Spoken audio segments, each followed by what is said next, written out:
You know, since I was a child, I was fascinated with the concept of weapons. When I was younger, I used to fantasize about wielding the mightiest sword or casting the most devastating spell. But as I got older and lived within the high life of noble societies, I realized that those were not the mightiest weapons. But the wit of your tongue, or the writings of a pen, can destroy far more. But there is another weapon that a lot of people underestimate, something powerful enough to make the mightiest warrior kill in its name and stay completely loyal to it. And I speak of beauty. Of course, there are many forms of beauty. The beauty of one's culture can make a fighter fight just as hard as any order given.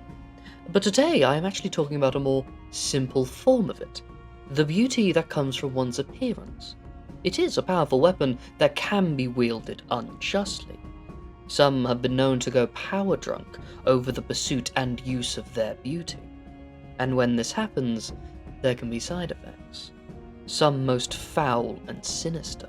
See, today I wish to speak of a form of undead, another incorporeal one, and this one is one of the bizarre ones.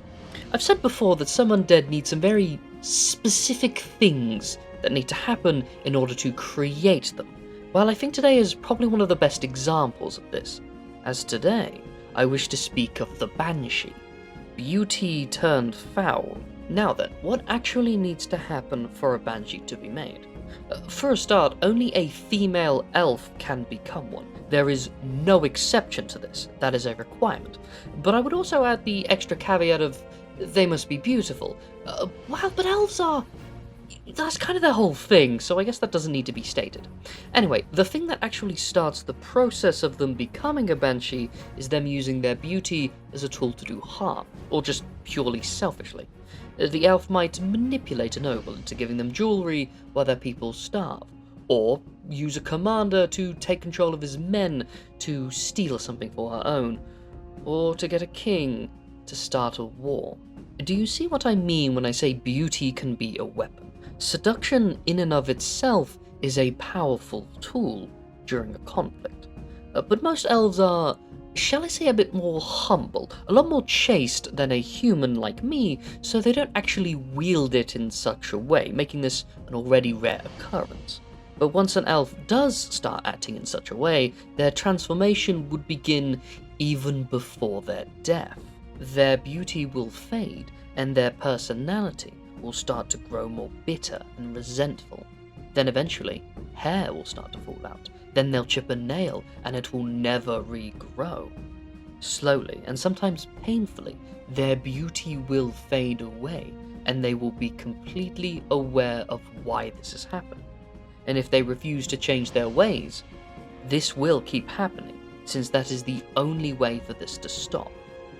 They can, of course, easily hide it with makeup or minor magics, but I should also note that some people think this happens because their god personally affects them, and that's quite possible.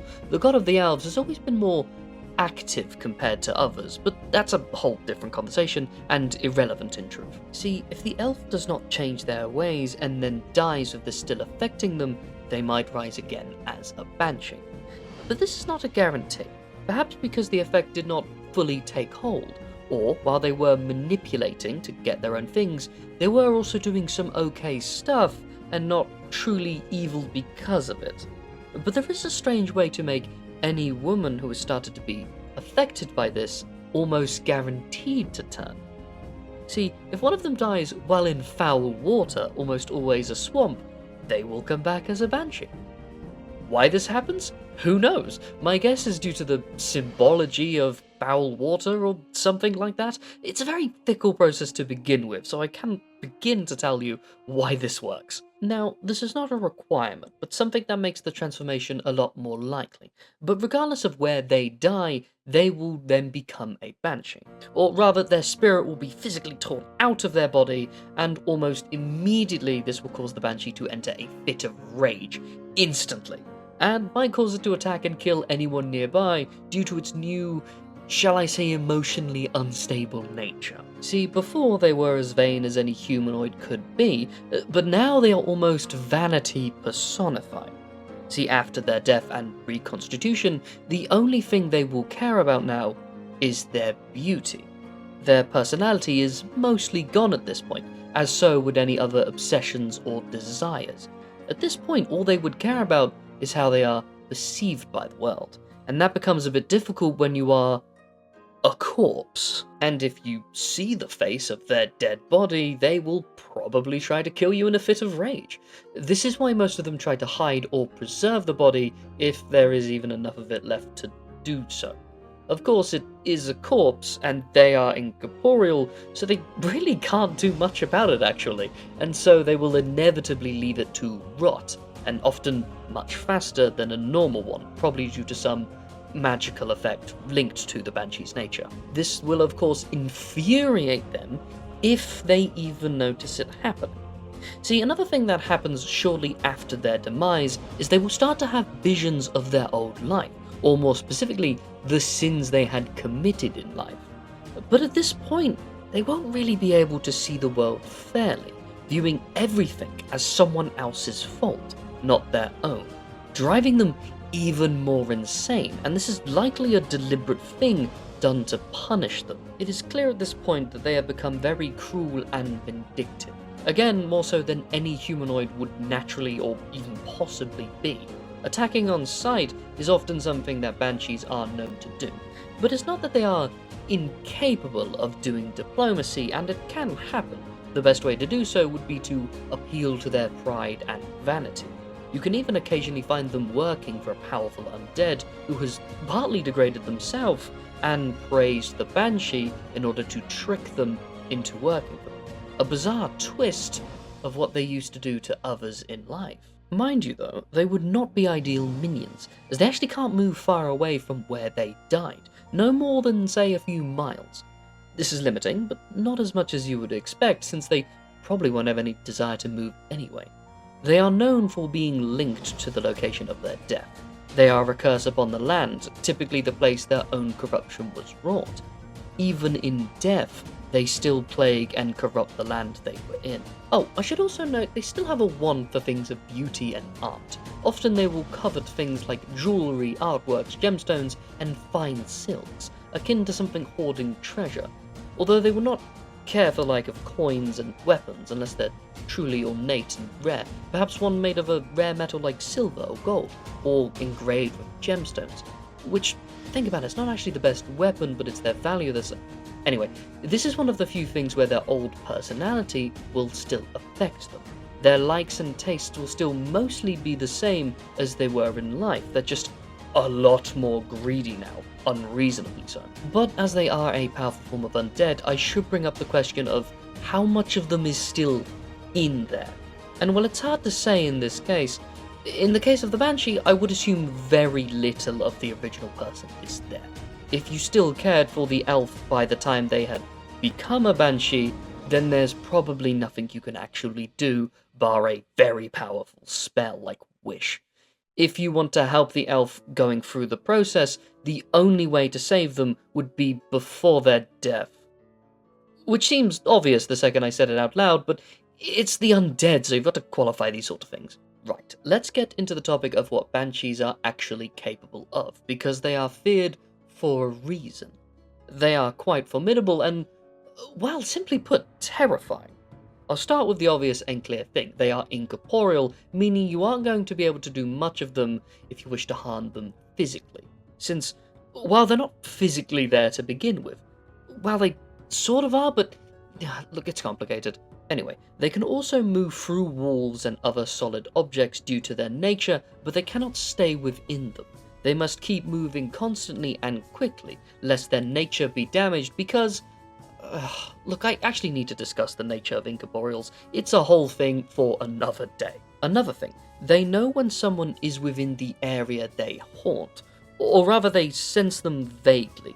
If they are within the wilderness, they might deadline in the vague direction of a person who is within their area, as to run them off or more likely kill them.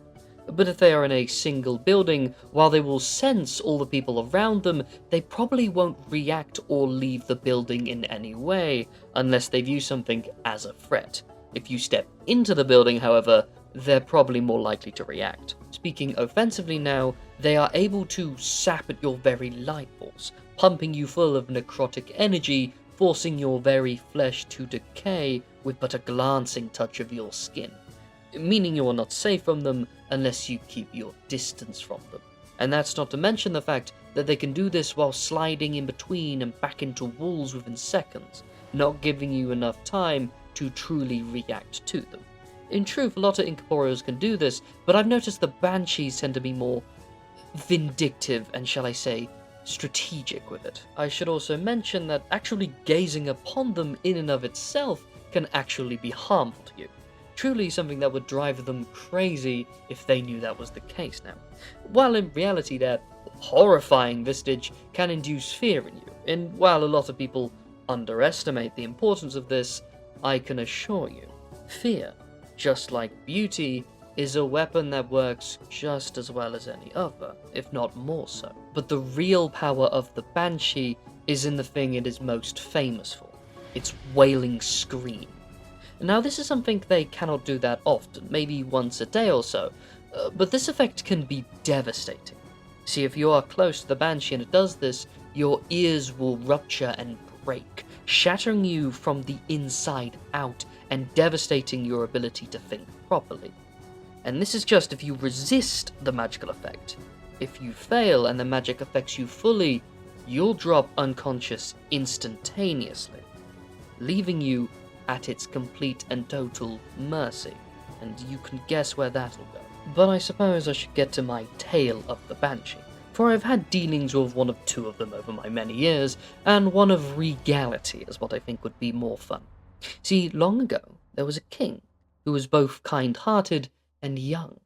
He wanted the best of his lands and his people, but he needed the counsel of his advisors, and unfortunately, it was his court mage he listened to the most, a stunningly beautiful elven lady. She seduced and manipulated the naive king in order to get her own wants from the kingdom, giving more power to her fellow elves and living in a life of luxury for herself, while the local humans began to suffer. Eventually, of all people who noticed this courtly corruption, it was a humble halfling envoy who saw the state of things and wanted to speak up for justice. In the commotion caused by this event, sadly he died shortly after, but not after inciting a rebellion against the corrupted king and his lover. In the end, however, the rebellion was catastrophic, for moments after storming the castle, the elf was slain by a farmer with a pitchfork, and the king was burned in fire, half the castle going with him. Shortly after, the elf rose again as a banshee, slaying the rebels and took the ruins of the castle as her haunted ground. Centuries later, a different royal line called upon some adventurers to cleanse the place, and I tagged along honestly, just for fun. It was there that we met the Banshee, who actually tried to persuade us to leave her alone. The holy figures with me, however, were having none of it, and dispatched her after a rather grueling fight, which I didn't actually take part in. Its scream got me, and I was unconscious the whole time, and I should let you know, it was not a calm rest, it was agony. It was almost like a forced-induced nightmare you couldn't wake up from. It felt like it was much longer than it actually was. Regardless, Banshees are just weird like that. Their backstories are often more intriguing than the part of them that exists now, and their power is often understated. Someone as mighty as me was bested instantaneously. Many will have sympathy for the Banshee, as even though they are evil and corrupting in life, their current undead existence is little short of a nightmare. Some would say worse than hell, and in many ways they'd actually be right. But don't forget, there is little of them left, and that's actually quite a mercy for them. But I also find them almost funny in a way that's hard to explain. I suppose the specificity that is needed for their creation is just bizarre to me, like how it's only elven women that are affected by this, despite anyone even reasonably attractive is obviously capable of such corruption. It's almost as if the force behind this transformation is in and of itself vindictive against elven women. Or, if there is a god behind it, it makes them seem rather cruel or, I suppose, discriminatory. which isn't really funny when you put it into words, but it still is to me for some reason.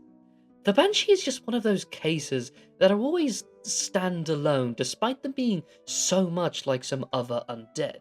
It's weird and unique and unusual. I can't quite put my finger on it, but there's something about it that's fascinating, in a way that always just stands out a little bit too much for its own good. Thank you for listening to my tales. I'm the Ashspawn. Feel free to leave a like, comment, or subscribe. It would really mean a lot to me. But, till next you meet, fellow traveller, have a good day.